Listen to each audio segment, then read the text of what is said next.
Bismillahirrahmanirrahim. This is video 3 of week 15. We were discussing about transparent management of distributed data. तो इससे पहले हमने data independence देखी, फिर हमने नेटवर्क ट्रांसपेरेंसी देखी. Now we will move toward the replication transparency. तो बेसिकली सबसे पहले हम देख लें रेप्लिकेशन होती क्या है.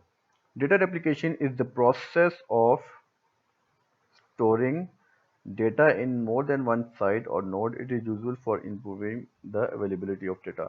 बेसिकली एक तरह के डेटा को एक से ज़्यादा साइट पे स्टोर करवाना क्या कहलाता है, रेप्लिकेशन कहलाता है. फॉर एग्जांपल अगेन हमारे पास मल्टीपल लोकेशन में डेटाबेस थी, तो रेप्लिका बेसिकली कॉपी को कहते हैं. तो उसी डेटा की कॉपी इस्लामाबाद में पड़ी हुई है, उसी डेटा की कॉपी जो है वो लाहौर पड़ी है, उसी डेटा की कॉपी कराची पड़ी है और उसी डेटा की कॉपी जो है वो कोयटा में पड़ी है. तो बेसिकली सेम डेटा जो है वो सारा का सारा सेम डेटा मल्टीपल लोकेशन पे पड़ा है, ताकि अगर एक डेटा लोकेशन ख़त्म हो जाए, ड्रॉप हो जाए, लेट से स्लो हो जाए या क्रैश कर जाए, तो बाकी लोकेशन से भी उस डेटा को हम क्या कर सकते हैं, फेच कर सकते हैं.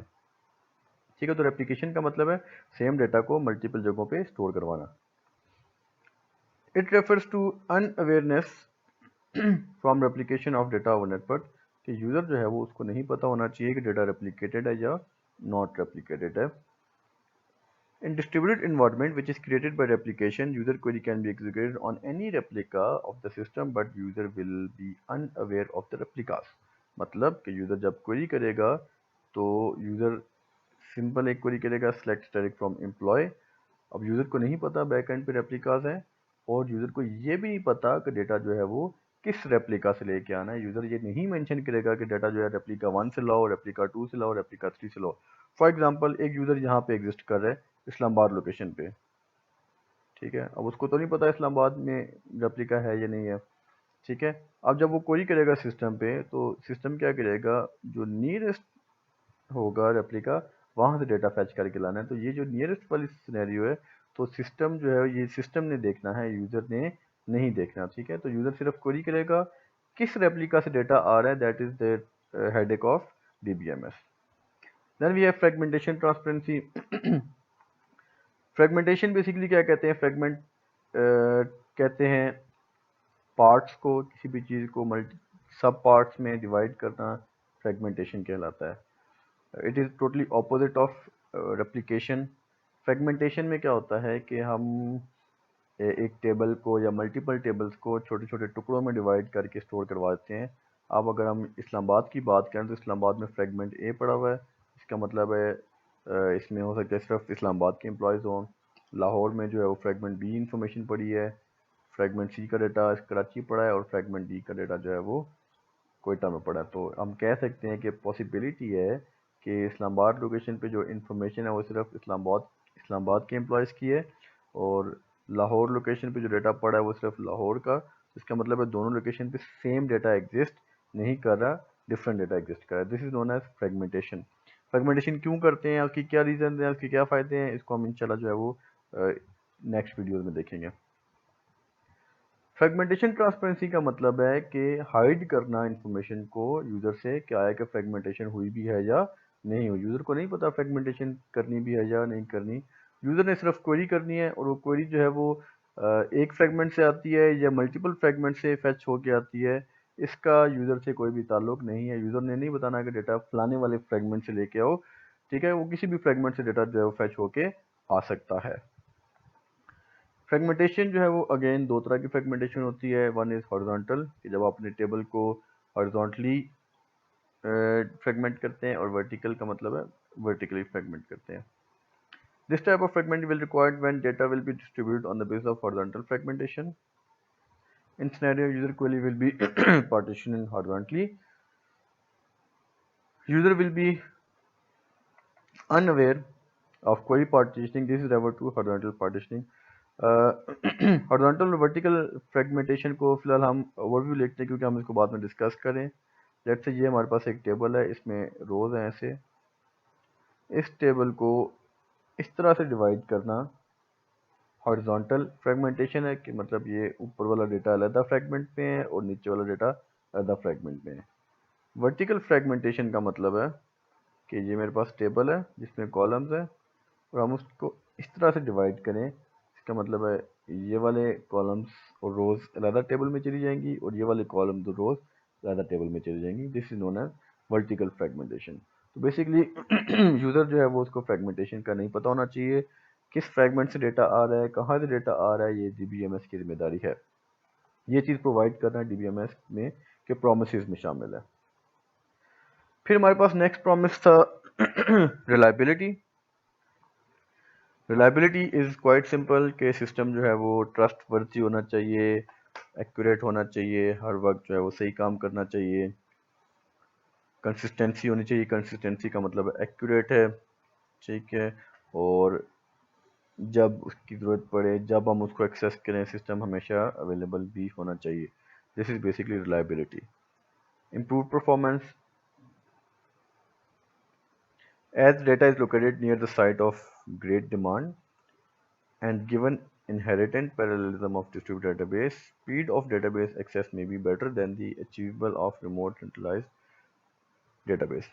बेसिकली इसका मतलब ये है, आप इसकी एग्जांपल ऐसे लें कि फॉर एग्जांपल आपने सर्विस के जूते लेने, तो आप क्या करेंगे कि हमेशा अपने घर के पास वाली आउटलेट पे जाएंगे कि करीब से जूते मिल जाएं। आपका ऐसा नहीं होगा कि आपने सर्विस के जूते लेने हैं और आप पिंडी से लाहौर जाएं वो स्पेशल वो जूते लेने हैं, जब आपके घर के साथ वाले स्टोर में वो एग्जिस्ट कर रहे हैं। इसी तरह इम्प्रूव परफॉर्मेंस से यहाँ से मुराद ये है कि जब एक यूज़र क्वेरी करेगा तो उसको डेटा जो है वो उसके नियरेस्ट सर्वर से अवेलेबल होना चाहिए। ऐसा ना हो कि उसको जो है वो फॉर अवे सर्वर पे जाना चाहिए। फॉर एग्जांपल यूट्यूब की एग्जांपल लेते हैं, आपने सर्च करना था जी, एक नई मूवी आई है एवेंजर्स, आपने उसका ट्रेलर देखना है। अब डीबीएमएस जो है वो देखेगा कि पाकिस्तान सर्वर पे वो वाली ट्रेलर एग्जिस्ट करता है, यूएस सर्वर पे भी एग्जिस्ट करता है, तो आपको हमेशा पाकिस्तान सर्वर से ला के देगा, क्योंकि आपको यूएस सर्वर से नहीं ला के देगा, क्योंकि it will take more time, तो परफॉर्मेंस तो डिक्रीज होगी ना। तो जितने करीब से डेटा लाएगा उतनी परफॉर्मेंस जो है वो ज़्यादा अच्छी होगी। फर्दर मोर, क्योंकि हर जो है वो साइट डिफरेंट तरह के डेटा को हैंडल कर रही होती है, तो आपकी हर वेबसाइट साइट के ऊपर सीपीयू और जो इनपुट आउटपुट सर्विसेज हैं वो डिफरेंट हो सकती हैं, उससे भी जो है वो इम्प्रूवमेंट बेहतर बनाई जा सकती है। Easy system expansion. System expansion का मतलब है कि जब आप देखते हैं कि number of users Aahista Aahista बढ़ने जा रहे हैं, तो डीबीएमएस इस तरह से डिज़ाइन होना चाहिए कि आप उसमें मल्टीपल सर्वर इंक्लूड कर सकें, आप उसको एक्सपेंड कर सकें, उसमें हार्ड ड्राइव्स एक्स्ट्रा लगा सकें, इस तरह से लगा सकें ताकि यूज़र जो है वो उससे जो है वो अफेक्ट ना हो। Reflect organizational structure. कुछ ऑर्गेनाइजेशन ऐसी होती हैं जो कि बाय डिफ़ॉल्ट डिस्ट्रीब्यूटेड होती हैं, तो आपका डीबीएमएस जो है वो इस तरह का होना चाहिए कि वो हर तरह के जो ऑर्गेनाइजेशंस हैं, जो कि स्पेशली डिस्ट्रीब्यूटेड ऑर्गेनाइजेशंस हैं, उनके जो रूल्स एंड रेगुलेशंस हैं, उनकी जो डिज़ाइन स्ट्रक्चर हैं, उनको फुलफिल करता हो। फॉर एग्जांपल, एक हमारे पास ऑर्गेनाइजेशन है जिसमें इन्वेंट्री जो है वो अलहदा, इन्वेंट्री की जो इन्फॉर्मेशन है वो अलहदा साइट पे है, इन्वॉइसिंग की जहाँ पे कैश हैंडल की जाती है उसकी जो इन्फॉर्मेशन है वो एक डिफरेंट साइट पे पड़ी है, और डिलीवरी जो है वो एक डिफरेंट साइट पे हैंडल की जा रही है।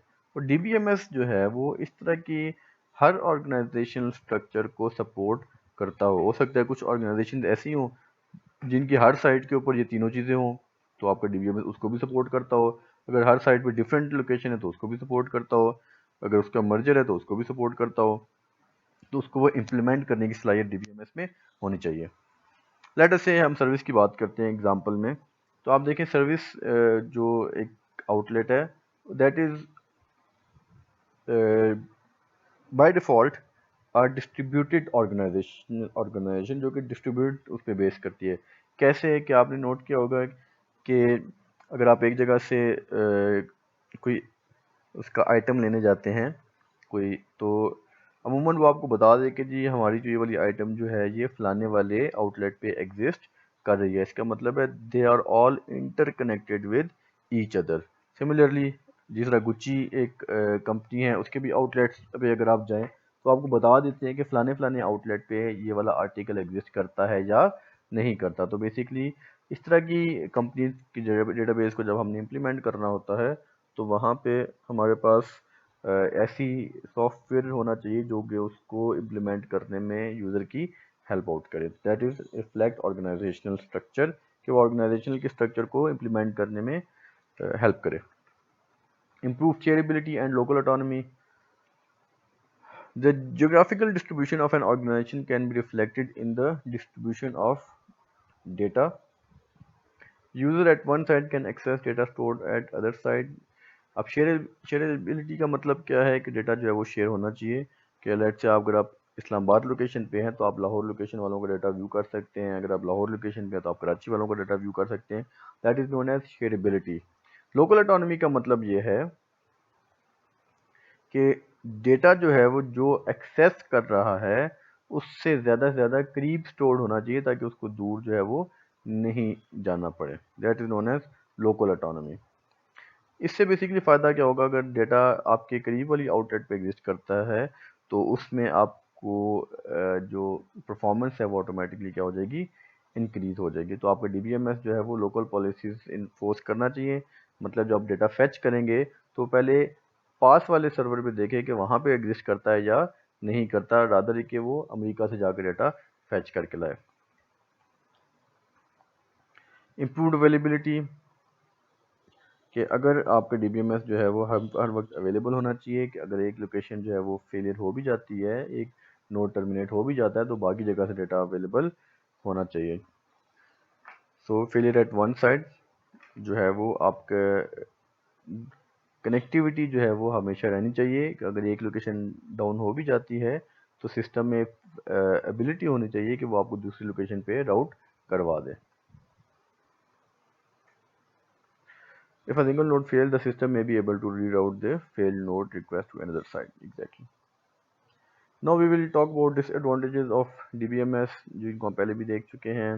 कॉम्प्लेक्सिटी, के को डिज़ाइन करना मुश्किल है, कॉम्प्लेक्स डिज़ाइन होते हैं, मल्टीपल डेटाबेसेस बनानी पड़ती हैं। कॉस्ट फैक्टर ज़्यादा है कि आपको ज़्यादा मशीनरी चाहिए होती है, नेटवर्क ज़्यादा चाहिए होता है, आपको हार्ड ड्राइव ज़्यादा चाहिए होती हैं, आपको जो है वो पर्सनल ज़्यादा चाहिए होते हैं। सिक्योरिटी मुश्किल है इसमें, क्योंकि डेटाबेस मल्टीपल जगहों पे है तो उन सारों को सिक्योर करना मुश्किल काम हो जाता है।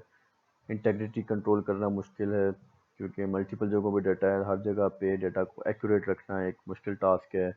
और स्टैंडर्ड्स जो हैं वो उसमें डिफाइन नहीं हैं, आपकी मर्ज़ी है, आप फ्रेगमेंटेशन करते हैं, रेप्लिकेशन करते हैं, कैसे डेटा स्टोर करवाते हैं, कहाँ कहाँ स्टोर करवाते हैं, कि कोई भी प्रॉपर स्टैंडर्ड्स अवेलेबल नहीं है।